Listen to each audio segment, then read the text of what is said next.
at the seat of state government. So without further ado, Valerie, you ready? I am. Thank you very much, Mike. And thanks, Susan. I appreciate it. I'm going to go ahead and share my screen.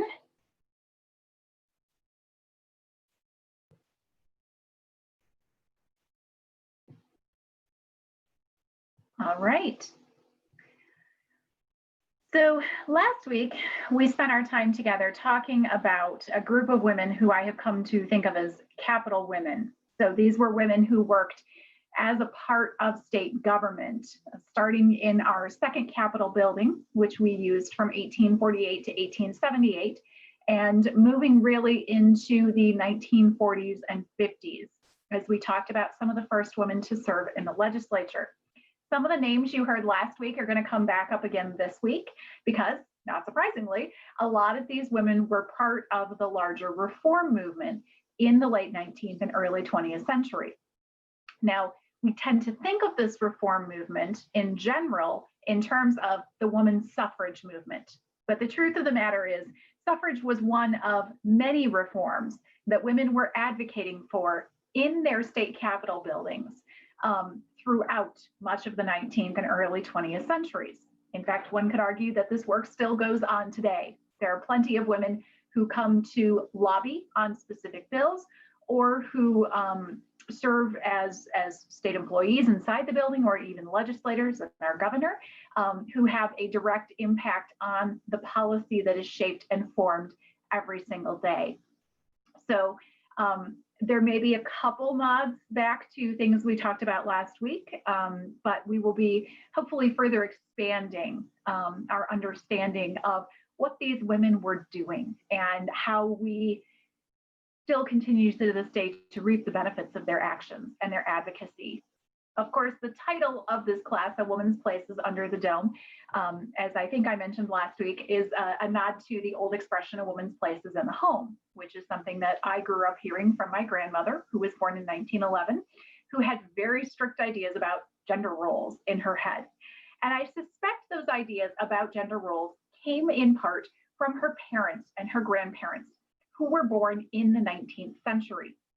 Now, to give us kind of a grounding today, we're going to start off by talking about some of these gender roles because they're incredibly important for us to be able to understand the suffrage movement and the push for various reforms that take place in our capital over decades. And to do this, we're actually going to look at some of the women who are literally in the Capitol's dome. If you took my class last year, I think it was, last fall, we talked about the art in our Capitol building. And we talked about the fact that up in the dome, there are 8 muses or 8 allegories.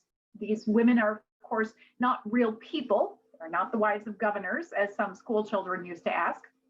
They are symbols that represent things important to Michigan, important to the future of the state, as represented by the stars up in the dome overhead. We're going to look at 4 of these 8 women today, starting off with agriculture. Now, I picked her because I think she is an excellent reminder that at the beginning of the 19th century, and in Michigan's very early years, of course, we become a state in either 1835 or 1837, depending on which version of the story you prefer. At this time in our country, we were largely still an agricultural nation. Most people in America lived on and worked a small farm. Some of these farms were multi-generational, and it was not uncommon to have multiple generations all living in the same house, if not at least on the same piece of property in different dwellings. And in this way, it was not so different even from folks who lived in town.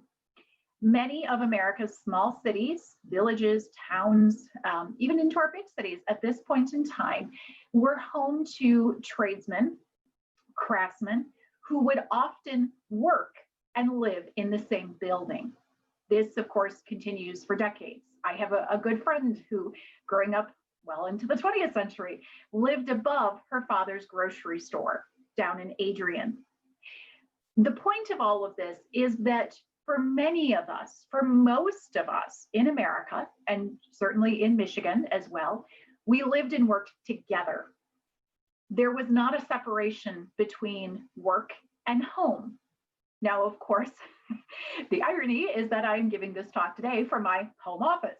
During the pandemic, we have rediscovered the ability to marry together business and work. And I say this as someone who is in my home office, which is directly above my husband's home office downstairs. So we are very much living through the realities of COVID-19. But I think our ancestors would recognize this. Now, they may not recognize the computers that they're using, but they would recognize the idea that home and work went together. And of course, certainly anyone who has grown up on a family farm knows this very well. Now, it is true that there were traditionally tasks associated with men and women. So women traditionally did dairying. In an era before cloth was readily available, they would process fibers, they would spin, they would weave, and they would make the family clothes. Men would be responsible for things like plowing and harvesting, though, of course, when push came to shove and labor was needed, everybody worked together. That is the norm in Michigan in its early years. But at the same time, in the 19th century, we are really becoming part of the broader industrial revolution that, of course, really originates in Great Britain. And as this industrial revolution moves into America, there starts to be more of a division between where you live and what you do. And some of this has to do with the fact that there are an increasing number of professions for men to study. Historically speaking, there were three: the church, the law, and medicine. However, the Industrial Revolution, the rise of a cash economy, this brings about an office culture that is represented in some ways in the Capitol building. This office culture, though, requires more highly educated men. And as men get more education, there's a group of women arguing that they need the same thing, because not every woman, despite what society says, not every woman will grow up to marry a man who can support her. Some women will always need to self-support or will need to contribute to the family income. And even those women who do not need an education in order to be able to support herself financially, even those women who are outside of this group, they argue for an education as well. Now, this is an argument that we are increasingly receptive to as a Western culture. In fact, there's an argument that our openness to education comes in part from Enlightenment thinking and philosophers and thinkers like John Locke, who argued that every baby was born a tabula rasa, a blank slate, and every child, male or female, had the potential to learn, to absorb, to grow up, in theory, to be anything. And this is particularly important in a republic like America, because in our system, unlike most places in the world, anyone, any boy, at least in this era, could in theory grow up to serve in public office, perhaps even to become president. This, of course, is part of American mythology to some extent. And women very quickly start to argue that in order for their sons to be good citizens who are ready to engage and participate in government, they need to be educated, because of course a child's first teacher is its mother. So mothers, women argue that in order to become good mothers who are able to raise children who will be good citizens, they need an education. Today, this push is called Republican motherhood. Now, personally speaking, as someone who does not have children, I see two things happening here. I see women making that argument at face value, and I agree it's a very important argument. I am where I am today, I think, in large part because of my mother and her belief in education. On the other hand, though, I think there are other women who perhaps knew that they would not marry, that they might not have children, who still said, I need an education, and perhaps they use this as a way in, even if it was ever so slightly disingenuous. The good news is, in America, women do have increasingly good educational opportunities in this period. We are still prohibited in large part from the highest echelon of education. We are not admitted to universities. in general, but we are able to continue to pursue in some areas up through a college education, which in the 19th century, college is a little more like a high school equivalent today. So for example, in Michigan, very early on, there were private colleges like Kalamazoo College and Hillsdale College, which admitted women. Now, when you talk about education being vital for society and for citizenship, I think we see that reflected in our third allegory today, who represents law or government. She holds a scepter in her hand, a traditional symbol of authority. But if you look, you will see that she rests her foot on a stack of books. This, of course, reminds us that in order to govern fairly, to govern well and justly, one needs to have that basis of education, that basis of knowledge, so one can rule wisely. The catch in all of this, though, is that there are more and more people in the 19th century arguing that, yes, it is okay to educate women to some extent. It is okay to talk more about the authority that they will exert in their children's lives, but we still need to remember that they're different. I think that is best represented by this muse, who is the most feminine of the eight. She holds a painter's palette in one hand. The truth of the matter is that while women could get an increasingly good education in the 19th century, often that education was different than what their brothers received.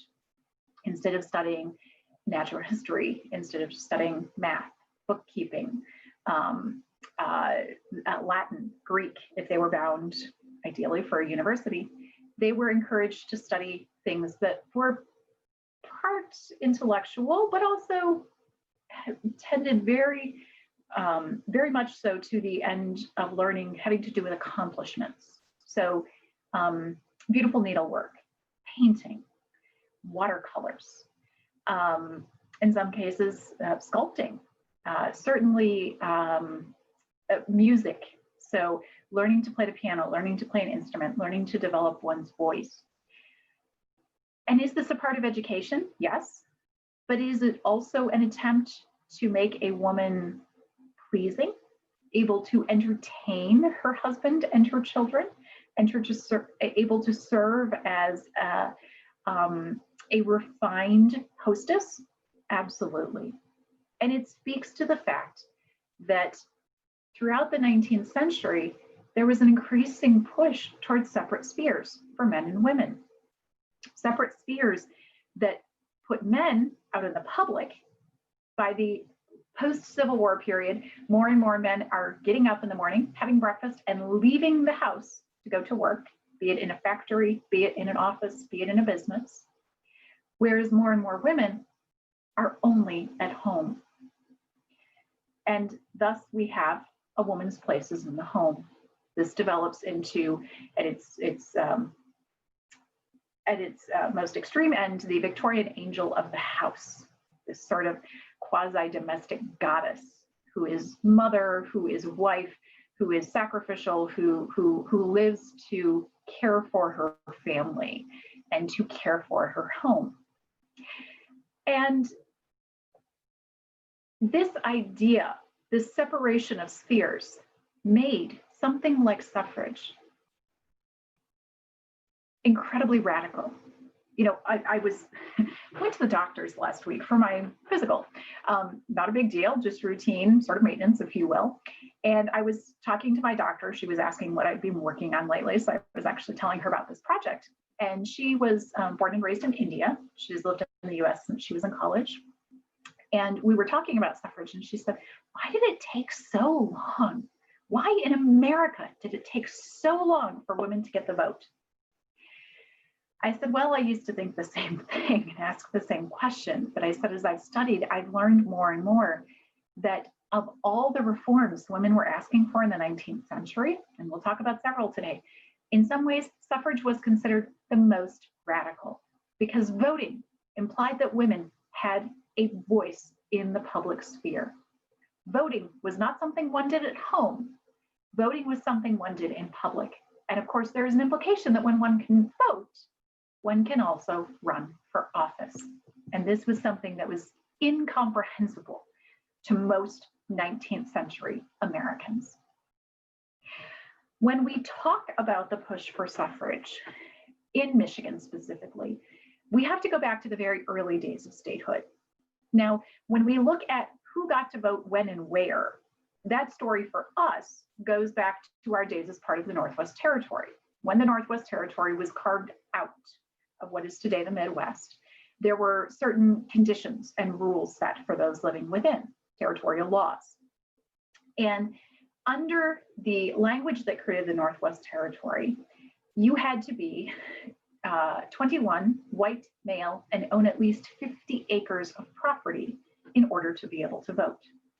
And this reminds us of one of the uncomfortable things about the history of voting in America. Well, actually, it reminds us of several things, but we'll focus on one right now. We like to think today as modern Americans that when we look back, most people have always voted. That is not true. You have to remember, American government is based in large part on British government. And in Britain, voting was tied to land ownership. There was a deeply held belief that only those who owned land, which was a very select few, only those who owned land could be entrusted with choosing the government. Some of this had to do also with the fact that those who owned land paid taxes. And if you pay taxes, you have a vested interest in what the government does with your taxes. In some ways, it very much goes along with no taxation without representation, one of the cries we all learned as children when we studied the American Revolution. Well, in some places, very early on in the colonial period, women who paid taxes could vote, but not in Michigan, not initially. Because by the time we get to the formation of the Northwest Territory, and by the time Michigan is writing its first state constitution in 1835, that's pretty much gone away. Our first state constitution says that you have to be a white male, 21 or over, to vote. So we do broaden the electorate in that we get rid of the requirement of land ownership. There is also, we know, looking back at the debates at that first constitutional convention held in our first Capitol building, which you'll see here on the screen, we do know that there started to be discussion about opening the vote up to others. We didn't really talk about women this time around, but there was discussion about opening it up to some men of color. And when we talk at this point in time about minority populations in Michigan, often I think it's our nature today to, when we talk about minority voting blocks, often talk about African Americans. At this time, Michigan's largest non-white population would have been Native American. And so actually in 1850, when we write our second state constitution, we will open voting up ever so slightly more to include Indian men, that was the term they used at the time, of course, who are civilized and do not belong to any tribe. So basically that means Indians who had left their tribes, left their tribal culture, and had assimilated into white society. No one's talking about women, at least not officially in the records. But in 1846, Ernestine Rose brings up the topic. Ernestine Rose was, as a 19th century American would have said, a Polish-Russian Jewess. She was born to a Jewish family in Russian-occupied Poland. She was the daughter of a rabbi who gave her the education he would have traditionally given his son. And while she ultimately split with her family and rejected her faith, she used that education. She moved westward, living for a time in France and then England. And then she immigrated with her husband, who she had met and married in England, to America. And they set up in New York, where he was a jeweler. And she decided she was going to go on the lecture circuit. Now, this was revolutionary at the time. Women did not speak in public. In fact, mixed audiences in this era were referred to as promiscuous audiences, with the implication that, outside of perhaps religious meetings, men and women should not mingle in this sense. She, however, is not exactly one to obey societal norms. Ernestine and her husband followed the Owenite doctrines. which had been developed by Robert Owen in New York, in England, and had actually led to the creation of a couple short-lived utopian societies here in America. Owenites believed in many radical things, such as free thinking, which was the 19th century term for atheism. They believed in socialistic principles, so sharing wealth and equal distribution of wealth. They also believed in this radical thing called the equality of sexes. And this particular reform, more so than abolition, which Rose also had very strong opinions about and supported, this equality of the sexes was what drove Ernestine Rose. And so her husband supported her effort. She picks up, she leaves from New York, and she will travel across the country for months at a time as a woman alone, lecturing to promiscuous audiences in public buildings. And in 1846, she gets access to lecture in the first Capitol in Michigan. And she will speak on March 24th and March 26th on the subjects you'll see on your screen, the science of government and the antagonistical principles of government. Now, she did not speak during session. The legislature was in town. The House would have met in their chamber earlier that day, and certainly there were members of the legislature who stayed into the evening to hear her speak, but it also would have been open to members of the public. And while we don't know exactly what she said, because Rose did not write her speeches, and the papers that survive from her estate are extremely sparse, I have often wondered if, in addition to arguing for things like female suffrage and access to university educations for women, and a belief that there needed to be a path in the law for women to divorce, particularly in situations of abuse, I have often wondered if she applauded the legislature for the fact that 2 years earlier, they had passed what was commonly known as the Married Women's Property Act. This is Public Act number 66 of 1844, which basically allowed a woman entering into a marriage to keep her own property. Now, hopefully this sounds somewhat basic to us today. It was not at that time. Let me back up. Societal customs and actual law, both in America, were at this point in time based on a traditional doctrine, practice, tradition of coverture. And this again goes back to the British system. So literally, when a wife marries her husband, when she puts on this ring, she is legally covered or subsumed by her husband. Hence, Valerie Johns ceases to exist, and she becomes Mrs. David Marvin. I think it's easy for us to overlook how extreme coverture was and the long-range impacts of it. When I married, had I been alive in this era, I would have ceased to own the clothes on my body, the bobby pin holding my hair clip, the desk in front of me, all of my books, everything I owned. Literally, I owned nothing. In addition, any gifts that were given to me, anything I inherited, went straight to my husband. Hence the sport of hunting rich heiresses for men. When a man married a wealthy woman, everything she owned, everything she might inherit in the future, became his. In Michigan in 1844, that changed. And the property a woman brought to her marriage remained her property, which could not be seized for her husband's debts, interestingly. This was a big fundamental reform because it suggested that women could exist on their own legally. They were not simply the property of their husbands. This would have ultimately repercussions for things like child custody. At this time, women did not have custody rights to the children they bore. They were also covered by her husband. It was a very different society. And I think it's important for us to understand all of the strictures that were there that women often bumped up against.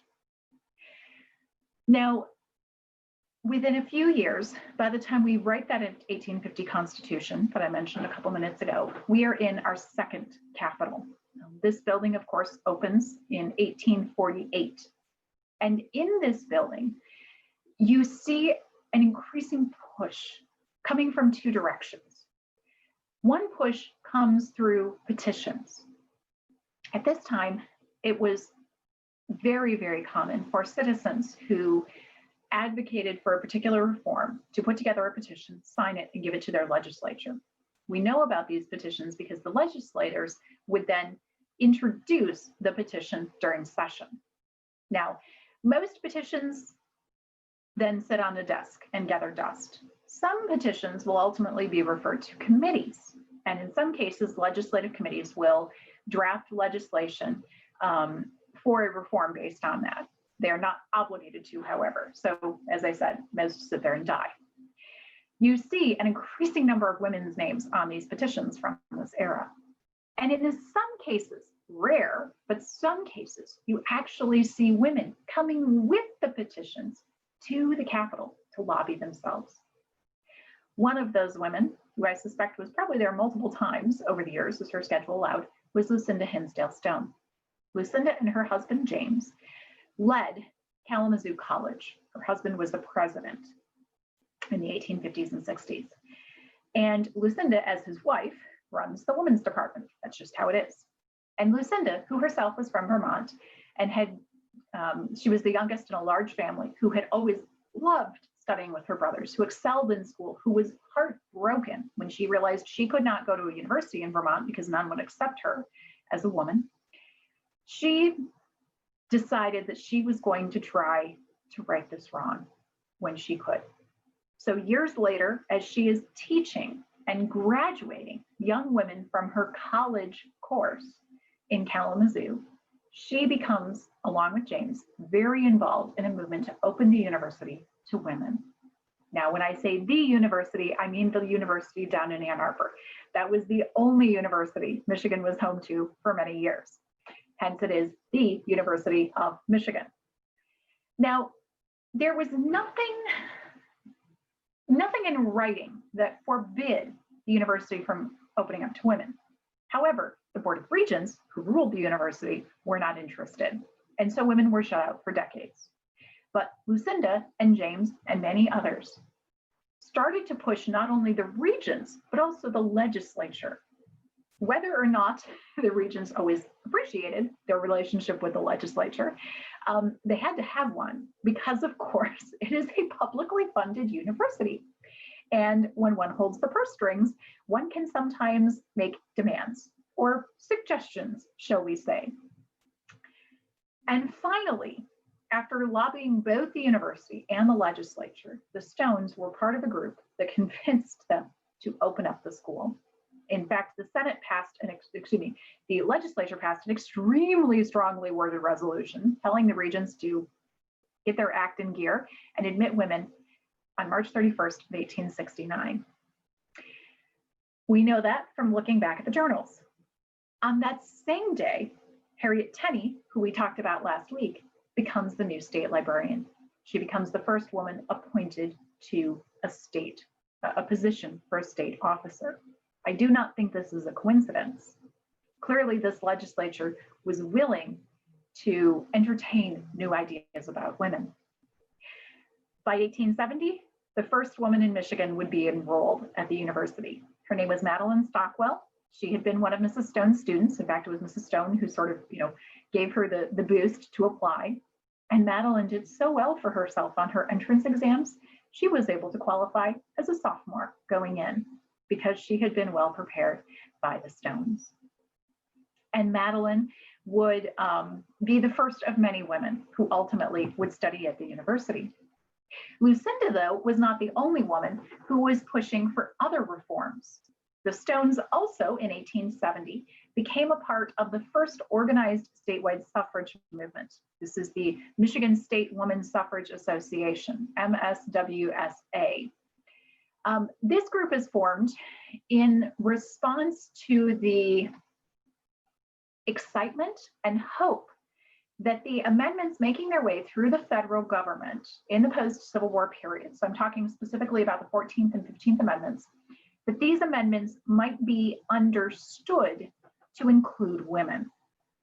Now, we need to back up a little bit here and remember that many of the early suffrage reformers were also great abolitionists.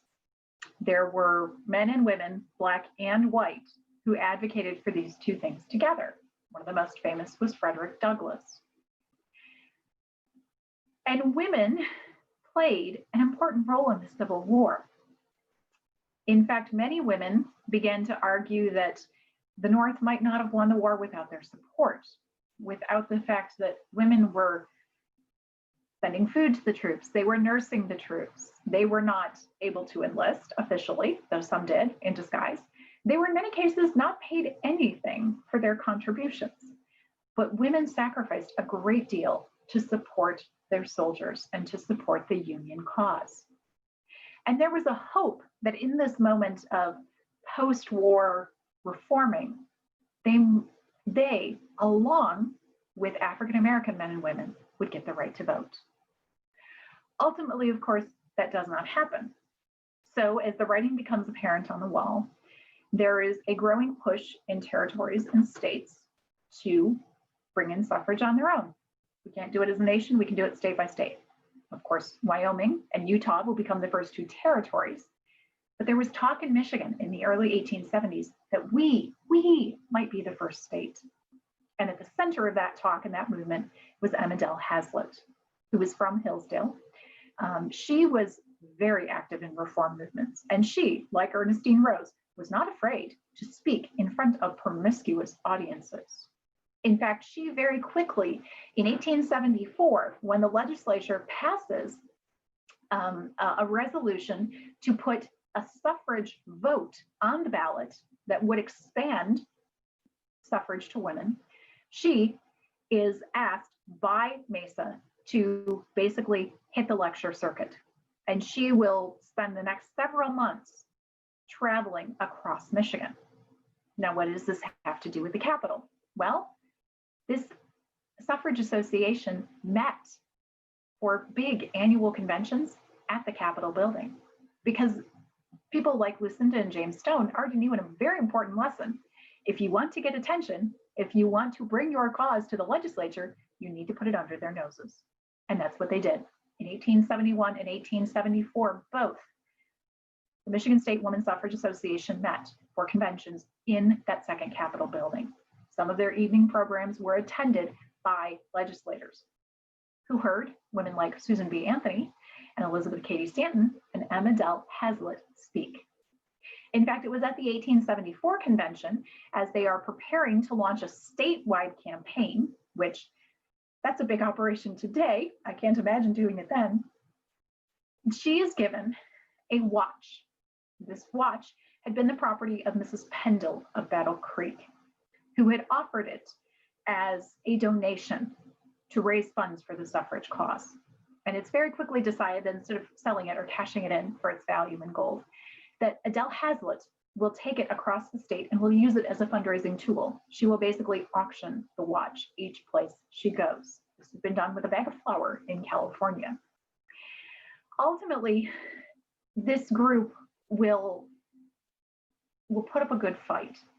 They had high hopes. They had dreams that the Capitol being built across the street at the same time, our present building, that by the time it opened, the ladies would work there as well as, quote, the legislative lords. But ultimately, those dreams were dashed.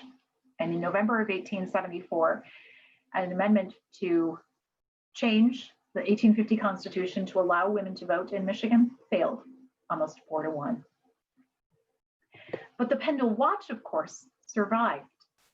And just a few months later, as the MSWSA was disbanding, one of its members came to Lansing, came to see Mrs. Tenney in the state library, and brought with him the Pendle watch. And Mrs. Tenney, well aware of its significance and importance, took it into her collection in the library, and it was placed with a growing number of other objects in her cabinets. This collection would ultimately go on to form the basis of what is today the Michigan Historical Museum. This watch, had 2020 not blown up, would have been on exhibit this year at the State History Museum. It is still in their collection. They had hoped to do an exhibit this year on suffrage in Michigan, on voting in Michigan in general. And I have no doubt they would have displayed the Pendle watch. But alas, that did not happen.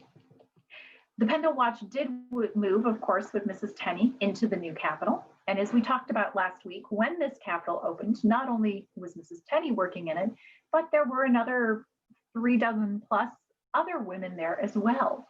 Because even though they were not voting yet, women were coming more and more into government service. They were working in offices as stenographers. They were in some cases doing rather disgusting jobs, like taking the hand towels home from the washrooms and laundering those, emptying spittoons in the hallways. But these women play an important role with their mere presence because they make an argument that women are already in government. In fact, I have often wondered how many of these women silently supported the suffrage movement. We do not know if Harriet took an official position or not. We do know that members of both sides of the argument tried to use her position and her reticence to their advantage. We do not know officially what she thought, though, because, of course, as I said, this was an extremely dicey issue. It had gone down. It was extremely unpopular based on that 1874 vote. And I believe she knew that if she opened her mouth to the wrong person at the wrong time, she knew it could cost her her job. There are high stakes in this building, trust me. She continued, though, to care for the Pendle watch, which ultimately, as I said, would be transferred to the collection of the Michigan Historical Society. And last week, we talked also about the Pioneer Society, the ancestral organization of the museum, which Mrs. Tenney helped begin.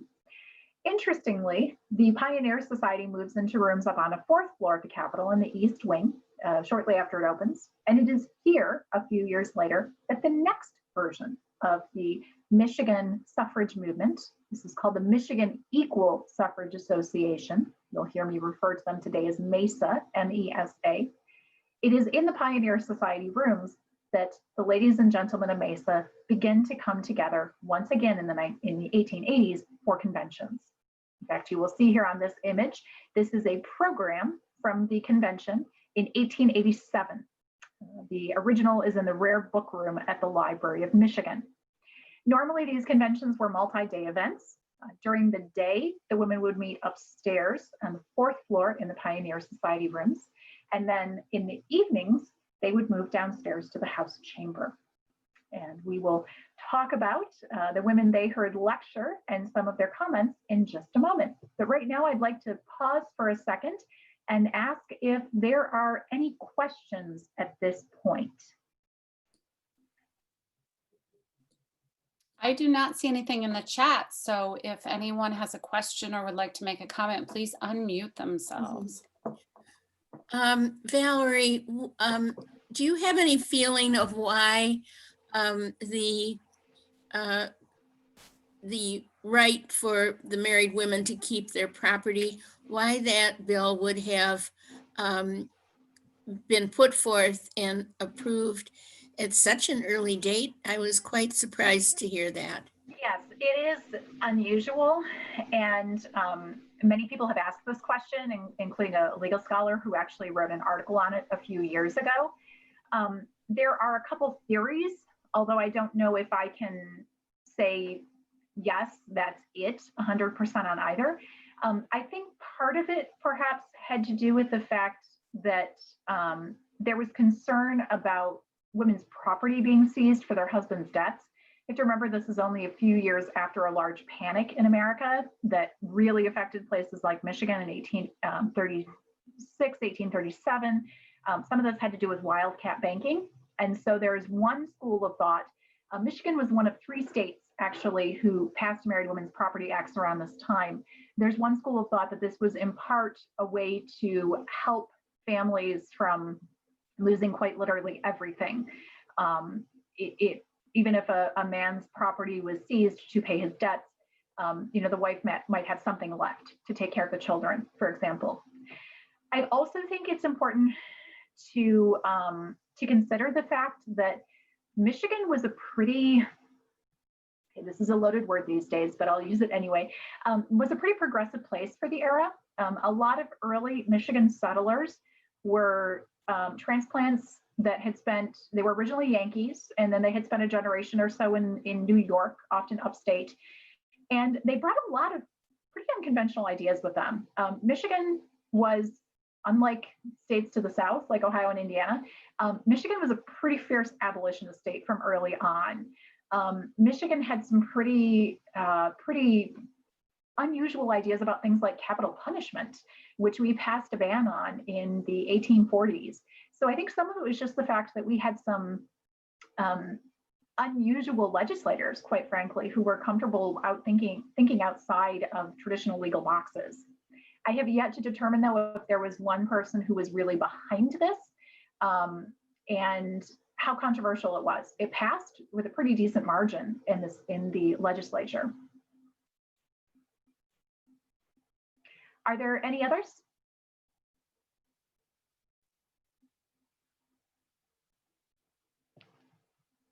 All right, then we will continue on. So let's talk a little bit about some of, excuse me, trying to minimize my little talking head there in the corner, and I flipped my slides instead. So let's talk about some of the speakers who had come to these conventions and what they would say. Following the tradition that had begun in the first Capitol, when Ernestine Rose spoke in the 1840s, these women speakers were given the privilege of using the House. Now, this was the sought-after room, simply because it is the largest chamber in the building. The House was built to accommodate 100 representatives. Today we have 110, so we're still pretty close to that number. And the room will actually hold several hundred, because of course you can stick additional chairs on the floor. And then there are also public galleries where people can sit up on the third floor level. You'll see those to the right and the left of the image we're looking at on the screen right now. I can tell you today, this is where we hold very large events like the State of the State. And if you work hard enough and are willing to crank up the air conditioning so nobody melts, you can pack 500-600 people into this room. So it was desirable because certainly every group that came hoped they would draw large audiences. Though of course we don't actually know how many people came in most instances. We do know, though, that the presentations in the evenings were open to the public. They were widely advertised, and legislators were strongly encouraged to attend. And these talks, these programs really focused on speeches given by suffrage supporters. Now, if you know anything about the historic split in the American suffrage movement, there was the national wing, which was Anthony and Stanton out of New York, and then there was the American wing, which was out of Boston, with women like Lucy Stone and Julia Ward Howe is a part of this. Michigan had communication with both organizations, so we would have speakers come in actually from both over the years. Elizabeth Cady Stanton, as I said, did speak in the previous building. She attended the 1874 suffrage convention. And Susan B. Anthony spoke in both. She was at the second Capitol in 1871 and in the third Capitol in 87. Now, once again, we do not know exactly what these women said. We do not know which arguments they made, although a substantial number of writings from both of these women survive. And if you have read anything about them, you know that Stanton especially focused on this idea that women were human beings and required certain basic human rights. She believed that men and women were largely the same, and that just as men were citizens, so were women citizens. And in her mind, citizenship implied voting. Now, the Supreme Court would disagree with her. They would strike down this idea, actually, and separate the two. Anthony focused less on other reforms. So Katie Stanton liked to talk about things like the need for divorce. She liked to talk about the fact that women, and she understood this as a mother, needed to have legal claim to their own children. She believed that women should be able to pursue education and to enter often closed professions like the law and the church. Anthony came to be more focused on the vote over the years, but she didn't mind pointing out to others the other injustices women suffered as a way of pointing out why they needed the vote. And sometimes both of these women could get other people's backs up, to use a turn of phrase from that era. In fact, they clashed multiple times with other abolitionists. Now, these two women were abolitionists. They had come to the public forum through temperance and abolition work. There was a story that Susan B. Anthony would tell sometimes of an incident that happened in 1860. So this is pre-Civil War. She would tell the story of how one day she was approached by a woman who was the wife of a state legislator, not in Michigan, this is on the East Coast, and the sister of a US senator. She approached Anthony because she was fleeing with her daughter and wanted Anthony's help.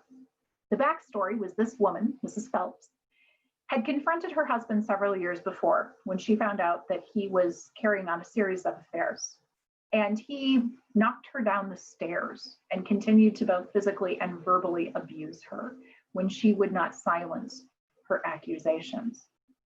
Ultimately, he, as her husband, was able to take full custody of the children. She had no claim to them, and was able to silence her by committing her to an asylum for the insane. Eventually, she was let out. But when she approached her brother, the US Senator, and said, "You need to help me. I need to get custody of my children. I need access to them," he said, "Absolutely not. They are by law his children. And if you make any fuss about it, we will send you back to the asylum." Now, this woman got access to her daughter one weekend for a short visit, and she fled with her. And she met Anthony in New York, and she said, "You have to help me." The women would go to New York City, and as Anthony told the story, they were put up for one night initially, but that one night was all they could get. That friend would not keep them. They would not harbor, as Anthony called, a runaway wife. She tells the story that on Christmas Day of 1860, they spent the entire day knocking on the doors of friends and acquaintances, begging someone to take this woman and her daughter in. Everyone refused. That night, when they went to try to find lodging, they were denied by multiple innkeepers. One finally said, "I'm going to call the police." And Anthony said, "Why? Because we're here without a man?" She said, "We will sit here and sleep in your office if we have to." Eventually, he gave them a room. Ultimately, Anthony's actions to try to help this woman, to try to keep her from her husband, who had physically, mentally abused her, who had had her locked in an asylum because she dared to tell him that he was unfaithful and she wanted to leave him. Ultimately, this incident would cause huge issues with some of the other reformers in the abolition movement. Wendell Phillips and William Lloyd Garrison both told her, "Don't do this, you're breaking the law." And Anthony said, "Just as you break the law to help the runaway slave, so I will break the law to help the runaway wife." This was how women of this era saw the position of their sisters. And it's difficult to talk about today. But as I said, you cannot separate women's reforms from racial reforms that are going on. Don't believe me? Ask Sojourner Truth. Sojourner Truth, who spoke in our capital in 1881, who herself was born and raised into slavery and eventually managed to acquire her freedom. She argued that women needed the vote. Women needed to exist as independent legal entities because she said, if we do not have those things, we will be beholden to our husbands just as we have been beholden to our masters. Truth did not have a hard time making complicated, controversial arguments. In fact, she used her position as a well-known speaker and a well-respected citizen in Michigan. She was living in Battle Creek by this point in her life, to obtain access to come and speak in the Capitol in 1881. She spoke one evening on the fact that the legislature was considering abolishing the ban on capital punishment. I mentioned this a few minutes ago. Michigan was the first English-speaking government in the world to abolish capital punishment. But it was just a law. That wouldn't become part of our state constitution until our current constitution was adopted in 1963. So it was just a law. All it needed was a legislative vote and a governor's signature to be overturned. Truth came that night.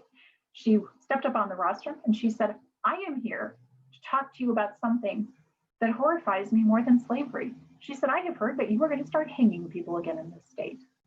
She said, I live in Michigan in part because I believed this state had moved beyond such things, that the people here were better than that. But now you're telling me they may not be. Truth did not mince her words. She had to use her words because she couldn't use her vote. She had no vote. She couldn't go to the ballot box. She couldn't vote against the men who were considering this. All she could do was speak. And when you're Sojourner Truth, your words carry a lot of weight. Most women, of course, didn't have that luxury. Most women struggled to know where they were on all of these matters. Would they become unsexed, as some said, if they started to vote? Or maybe was it their responsibility to vote, to take care of their families? This is not so different from the idea of Republican motherhood. The next iteration, if you will, is called municipal housekeeping. It's the idea that women need the vote, at least locally, to protect their children, to protect their home, because any good mother does what she can to make her home a safe, a welcoming place where her children feel loved and where they can excel, where they will be encouraged. But what good is that if the moment they walk out the door, their community offers them all sorts of entrapments and vices? If the schools that they attend are poor, a mother could only do so much. But maybe if she could vote, she could help clean up her local city, her local schools. This was the kind of argument that was coming increasingly into being in the 1880s and 1890s. Anna Howard Shaw, who was herself in many ways Susan B. Anthony's sort of spiritual daughter, if you will. She was her protege, would ultimately take over control of the National Suffrage Association. Anna Howard Shaw would often use this argument when she would speak. Now, Anna Howard Shaw was herself an independent woman. She was born in England. She had spent some of her youth in Michigan, up by Big Rapids, and she had gone out east to get her education. And she ultimately achieved two professions. She earned both a degree as a medical doctor, and she also earned a degree in divinity. So she was actually Reverend Anna Howard Shaw. Talk about controversial for the 19th century. Anna Howard Shaw spoke twice in our current Capitol, once in 1887 and once in 1893. And she argued in part that women needed the vote because they could not simply worry about the conditions of the home. She said we need to also have a role in keeping our communities clean. The problem of self-government, she wrote in one address, is not a question of whether we are home-loving or child-loving beings. It is a question of whether in a democratic government, one half of people shall be arbitrarily prevented from serving their homes, from caring for their families and looking after their own interests according to their judgment, whether we shall be treated as children under a benevolent government or as adult reasoning human beings by a just government. This marrying together of basic rights, human rights, rights as an American citizen, and the idea that mothers needed to have a role in protecting their children in the communities really gained in popularity. It was, for many women, a more acceptable way to get involved with suffrage. It took some of the boogeyman factor, or the boogie woman factor perhaps, out of the suffrage movement. That is not to say, though, that there weren't others who continued to push for more aggressive action, for arguments simply based on rights. Perhaps the best symbol of this outside of America was the Pankhurst family. If you've studied British suffrage, you know that the Pankhursts were extremely well known, to put it politely. Sylvia Pankhurst and her mother, Emmeline Pankhurst, and her sister, whose name I have lost at this very moment, were part of a family unit that had really risen to the top of the English suffrage movement. Emmeline Pankhurst did not, however, believe that campaigning and speaking was enough. She famously argued that the movement needed deeds, not words. And so British women in the early 20th century took increasingly dramatic actions and committed violent acts. Perhaps the best known is the woman who stepped out in front of the king's horse at a race and was killed. Women blew up post office boxes. They blew up a house, actually. They would put bombs places. They would stage large protests that would sometimes turn into riots. They did not have a problem, one might say, looting or participating in civil acts of disobedience. This, of course, is all open to interpretation and language choice. Sylvia, though, her daughter, in an attempt to perhaps tone down the rhetoric a little bit, started to disavow some of the violent approach in the family. And she actually came to America in 1911 as part of a hope of bringing together suffrage as an issue around the world. There were international suffrage conventions by this point in time. She toured America. She spoke many places, including in Lansing. She also spoke in the House chamber in 1911. And one of the things you realize very, very quickly when you read the newspaper coverage from her speech, which I've included one piece here, there are a couple longer pieces as well. You very quickly realize that in the press, suffrage supporters are seen as Amazons. And I, of course, do not mean that in terms of the website. And I do not mean that as a compliment. Amazons were these big, larger-than-life warrior women.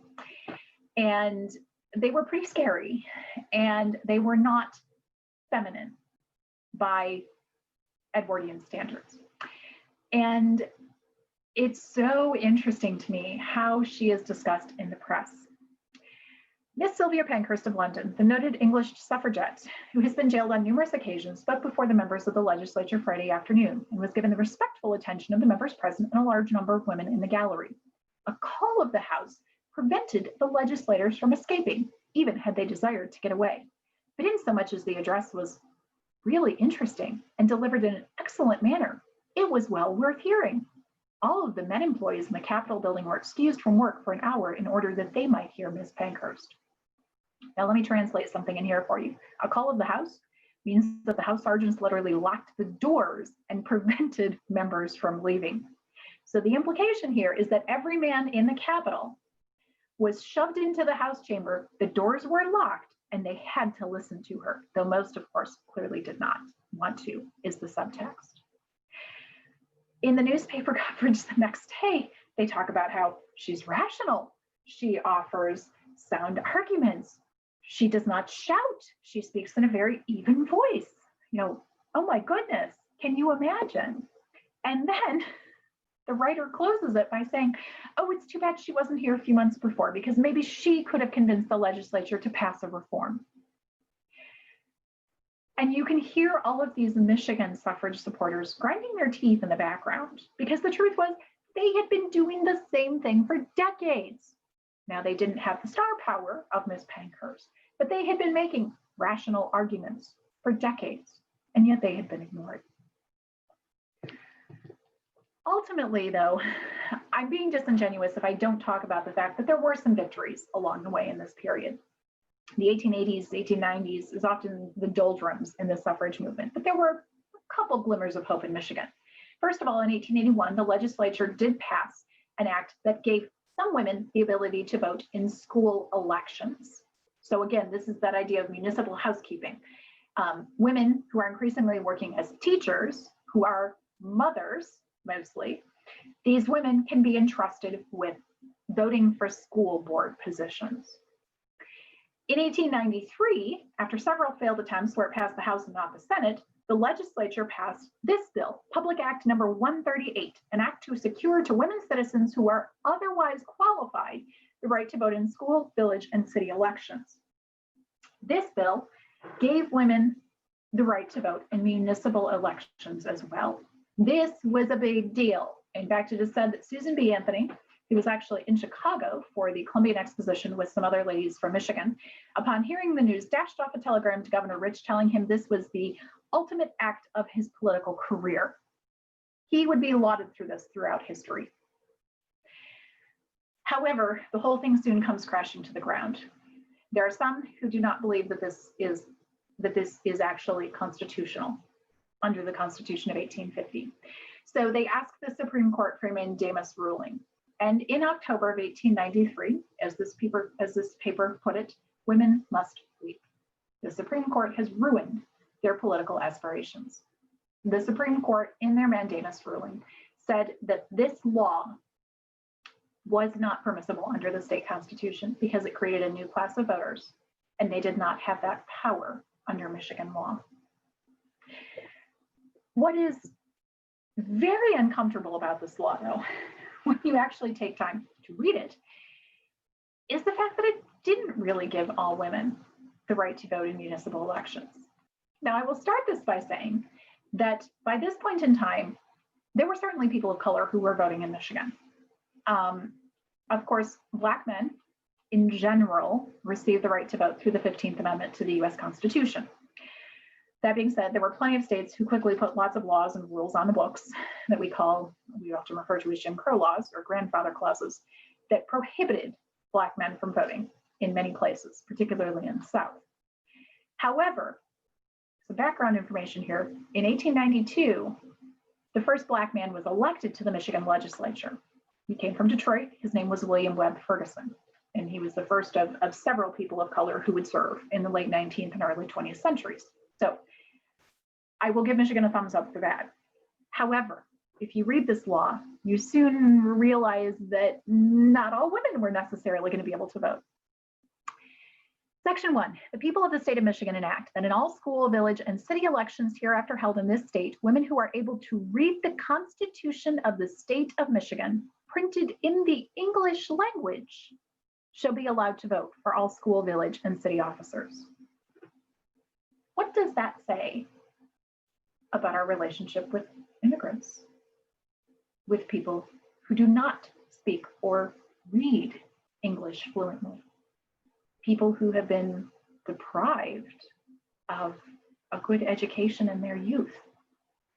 Well, clearly, they don't deserve the vote. When I read this the first time, it made my skin crawl, because this is similar language to what you see in those Jim Crow laws passed in the South. Now, I will tell you, I am descended from men who fought for the Union during the Civil War. I'm very proud of the fact that I live in Michigan, where things aren't perfect, but I like to believe we have done better. When I read things like this, though, I'm not so sure. And as I was thinking about all of this and wrestling with it made me think about this image. This is an image from the Michigan delegation to the Lincoln Jubilee, which took place in Chicago in August of 1915. The Lincoln Jubilee was a large gathering of African Americans for the purpose of celebrating the 50th anniversary of the end of the war and the end of slavery. The state of Michigan sponsored a delegation. They published a wonderful book called the the Manual of Freedmen's Progress, which is really, in my mind, one of the first great early documents to talk about the role of Black men and women in the state and their contributions. When you look at this image, look at their booth, equal suffrage right across the front. What would the people in this booth say if you asked them what equal suffrage meant to them? Would they say they wanted equal suffrage for men and women regardless of color across the country? Would they say they want equal suffrage for men regardless across the country? What about the woman standing there? She has 2 strikes against her by the thinking of the time.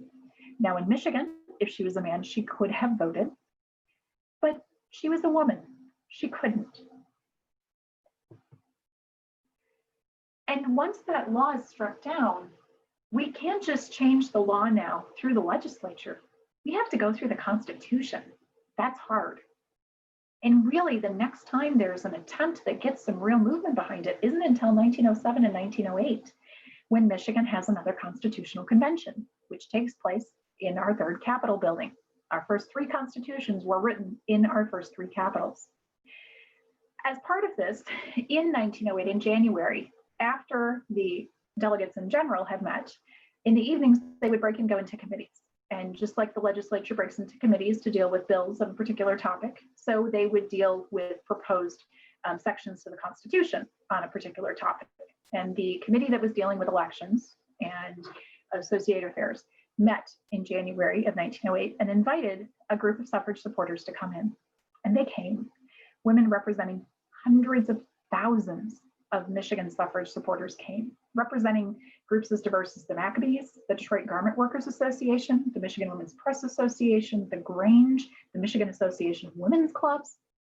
You've got women on the right, on the left, women who are lower class, middle class, upper class. A lot of women are backing this group, which is in turn saying, we need our rights. We need the vote, and here's why.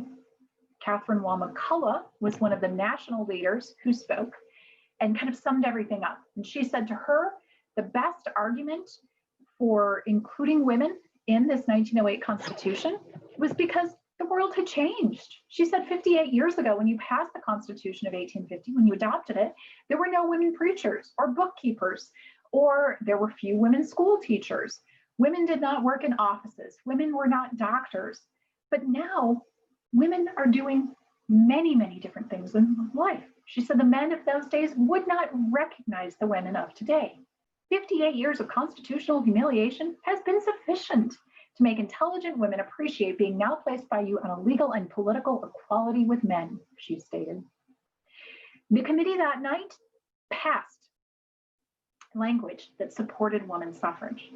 And when it came before the entire convention, as one member later wrote, friendly members of the convention spoke earnestly and well. And to the credit of Michigan men, may be it said, not a voice was raised in opposition. But the potent vote told the old tale and stood 38 in favor to 57 against. So the delegates voted down the language that would have included women. The only women who get the vote out of this Constitution are women who pay taxes, and they can only vote on matters having to do with financial expenditures. I think because of time, I'm just going to keep going at this point and skip this question slide. I want to bring this back around then to some of the Capitol women, again, that we talked about last week. Of course, a few years later, 1911, 1912, is when Governor Chase Osborne forces the legislature's hand and says, you will put an amendment on the ballot.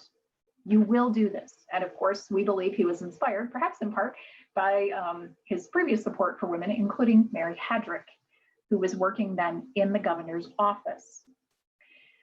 Many women would get involved with this push. Mesa was still very active across the state.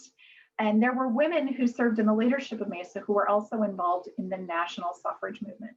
In fact, one of them, Eva McCall Hamilton, who sits right front and center here with her eyes demurely cast down as she stuffs an envelope, she actually was invited to the White House as part of a delegation from Michigan who attended a national suffrage convention in Washington, D.C. These are the women who made it, who would ultimately make it happen. Not in 1912. We would need to wait for a few more years. But these are the real women who are in the trenches every day. You know, when I started this project, I had a very vague understanding of suffrage. You know, I knew something about women in white dresses marching down the street, and I knew Susan B. Anthony was involved, and there was this other lady she worked with who I think was named Stanton, and not a whole lot more than that. I knew it took a really long time. Well, yes, we know about the Susan B. Anthonys and the Elizabeth Cady Stantons. Some people might go as far as knowing about Ernestine Rose or Lucy Stone or Julia Ward Howe or some of the others. We don't know the name of Michigan suffrage supporters. We don't know Clara Arthur. We don't know Eva McCall Hamilton, because it's assumed that because these women were working on the state level, they didn't have that big of an impact. I disagree. I think it's these women who stuffed envelopes and stamped them and drove the horses so the parade float could go through the parade yet again this year, who worked the booths at the county fairs, who literally knocked on doors day after day after day to try to convince people to support suffrage. These are the women who made it happen. They were the literal fancy heeled, high-topped boots on the ground who made that dream eventually become reality. Now, they didn't do it in 1912. The vote went down by less than 1,000 in 1912. This was a very bitter defeat, and this was easier to say 6 months ago, but there were some suggestions that perhaps the votes hadn't been counted accurately, or perhaps there was some fraud. If you go back and read this, a lot of this speaks to the tension that had arisen between the women's movement and the prohibition movement. A key piece of the women's movement by this point was the WCTU, the Women's Christian Temperance Union. In fact, they were one of the groups who spoke at the 1908 Constitutional Convention. Now, not every woman was a prohibitionist. Not every temperance supporter or prohibitionist supported suffrage. But over the years, they came to see they had a lot of common ground, and they came to work together. In fact, in Michigan, a lot of the state leaders actually served on both boards over the years. And many feared, including the liquor lobby and saloon keepers, of which there were a number in Michigan. They feared that if women got the right to vote, they would bring prohibition.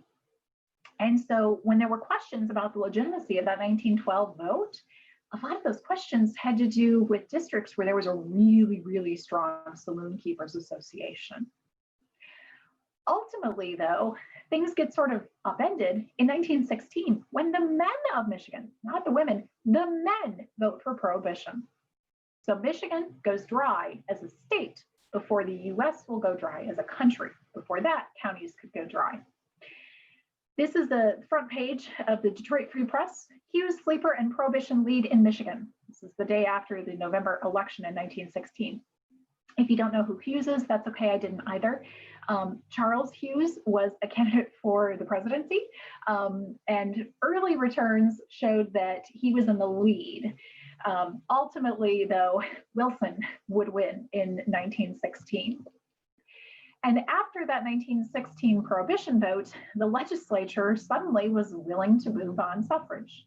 So finally, they passed two important pieces of legislation. The first, they passed in the spring of 1917 when they had, quote unquote, jumped on the suffrage bandwagon, according to the press. They passed a bill that would grant women the right to vote for presidential electors. So this is a whole electoral college thing. Basically, it means that they believed under the state constitution, Michigan women, the legislature could not open up voting in general to them, they could open it up for presidential elections. And you see here, Governor Sleeper in his office signing that bill as his wife and a number of other suffrage supporters look on. Also that spring, the legislature passes a resolution to put an amendment once again on the 1918 ballot. They push it off to 1918 because it will be a big election year, gubernatorial election. And so the hope is that people will turn out and vote. So the women had over a year to work on this campaign. And I will tell you, they worked their tails off. And ultimately, I am happy to tell you that finally, in November of 1918, what was it, 82 years after Ernestine Rose spoke in the first Capitol, Michigan women achieved the right to vote. And they achieved it by a large majority. Yay! Except what that means really is I should have been giving this talk 2 years ago. Had I had my ducks in a row, we would have been celebrating suffrage at the Capitol in 2018, which truly is our state suffrage centennial. Though, of course, it would take 2 more years until all of our sister states came in and women were able to vote across the nation. And of course, as we talked about last week, once we got the right to vote, we did. We elected Dora Stockman to the State Board of Agriculture in 1919. She was that former State Grange lecturer we talked about, whose papers include the letter from the woman who wrote and said, "You are a Republican, I'm a Democrat, I don't care, I'm going to support you anyway." Dora Stockman would also go on to serve in the legislature. She would serve for 4 terms, 8 years in the House of Representatives. And while she was there, she authored some legislation that we still see the fruits of, and quite frankly, some of us, at least I, benefit from to this day. As a legislator, she helped create, she authored the bills actually to create the first state health insurance system, which would eventually evolve into Michigan's piece of Blue Cross Blue Shield. We talked about Eva McCall Hamilton, who served 1921 and 1922. Eva authored a number of bills, including one that would have created a pension system in Michigan for teachers. Ultimately, that bill did not pass. It took a few more years, but that was something, as a former teacher, she saw the need for. She also successfully advocated for improvements to a law passed a few years earlier that she had helped lobby for early on that had to do with mothers' pensions. So under state law at the time, women who had lost their male head of the family, who had lost their male breadwinner, could apply for assistance from the government in hopes of keeping their children under their roof and feeding them and housing them. These were called mothers' pensions at the time. These were pretty new in the 19-teens, and Eva McCall Hamilton lobbied for Michigan to adopt a system under which mothers' pensions would exist. And then during her time in the legislature, the law was actually expanded a little bit. This was seen as a way for mothers to keep their families together and to also keep their children out of state institutions, because in most cases, if mothers could not take care of their children, those children would either be sent to the poor farm or they could have been sent to something like the state orphanage down at Coldwater. And of course, we also talked about Cora Brown. Cora Brown, who in the Senate would advocate for civil rights legislation and who would work on other things. But again, we see the fruits of today. She was a big advocate for expanding the highway system in Michigan. We drive on some of the highways that she helped argue for. She helped to expand, she argued for the voting age to be 18 instead of 21. Of course, that didn't happen in Michigan during her time in office, but ultimately that reform would come through. And it's a reminder that we live in the world these women built. I, as a woman today, who owns my own property despite the ring on my finger, who has basic rights, who is recognized as an individual human being under the law, I have these rights because these women fought for them. And to me, that is the most important thing about this movement. Yes, it is important that women got the right to vote. Absolutely. I vote in every election. My mother was a government teacher. I remember as a child going into the voting booth with her and pulling the curtain closed and watching her pull the levers. I'm very jealous. I've never gotten able to do that myself. I vote, but I also appreciate the other rights that I have, that I exist as an independent legal entity. That's a right that didn't exist for Michigan women 200 years ago. And so as we celebrate the centennial of women's suffrage this year in our country, my hope is that we will not only celebrate and use our right to vote, but we will celebrate how far we have come on a number of fronts.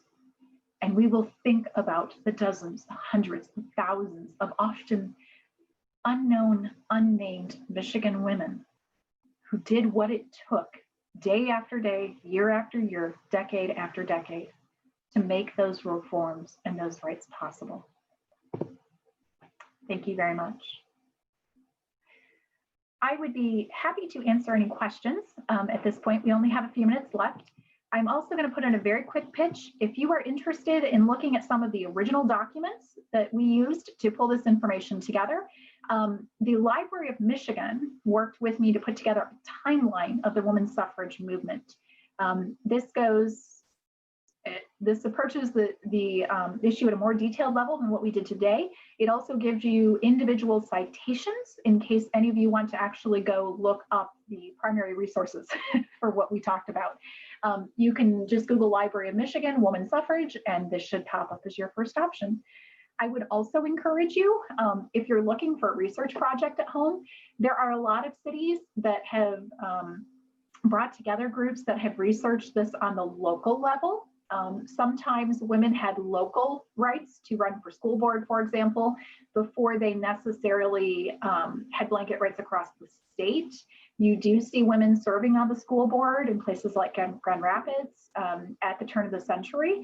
So I would definitely encourage you to see what your local communities have done as well. And you can, in many cases, the best place to start is with your local library. Are there any other questions that have come up in the chat at this point, Susan? Yes, actually, there's a comment first. Thank you for making so many of these women visible to us. And then a question, what was the process in Utah and Wyoming? Ooh, I fear that's outside of my expertise. I know that in Utah, I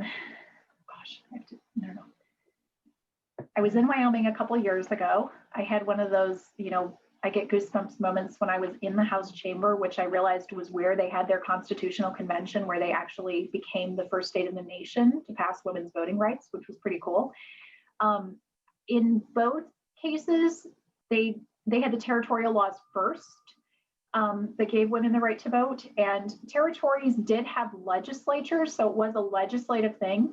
If I remember correctly, in Wyoming, it was really close. There was talk of the governor actually vetoing the bill, the territorial governor, and ultimately there were some who pushed him to, but at the last moment, he didn't.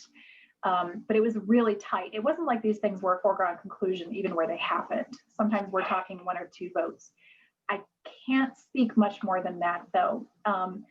There is a book, which I think I took back to work now. Of course, a lot of people have written on this over the years. There's a book that came out just in the last couple of years that looks at, what's it called? Women, Citizens, and Suffrage in the Midwest. It's by Sarah Egge, E-G-G-E. She writes specifically on what state level suffrage fights look like in the Midwest and West. So there's some great articles in there about Wyoming, about Utah, and also I think she wrote on Iowa, if memory serves me right. Any other questions that I might be able to answer? There is, and that was I think you answered it. Do you have any idea what happened to the woman and child who Susan B. Anthony tried to protect? This seems like a good book topic. Oh, it does. It sounds excellent. I read of this in a biography of Susan B. Anthony that was written by Kathleen Berry. It's very good. I would recommend it. I do not know, honestly, what happened to Mrs. Phelps in the end. I'm almost scared to look, to be honest, given her lack of legal options.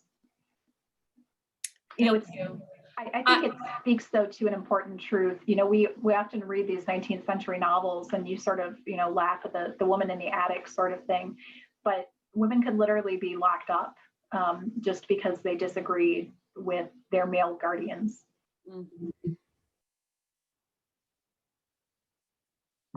Is there anyone who'd like to actually ask a question?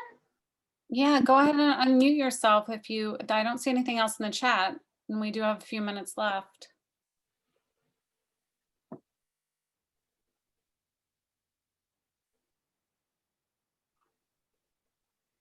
Well, again, thank you so much for signing up for these classes. I hope you enjoyed them. I hope they opened your eyes to some new women that you hadn't heard of before. And I hope that perhaps these are topics you'll continue to pursue.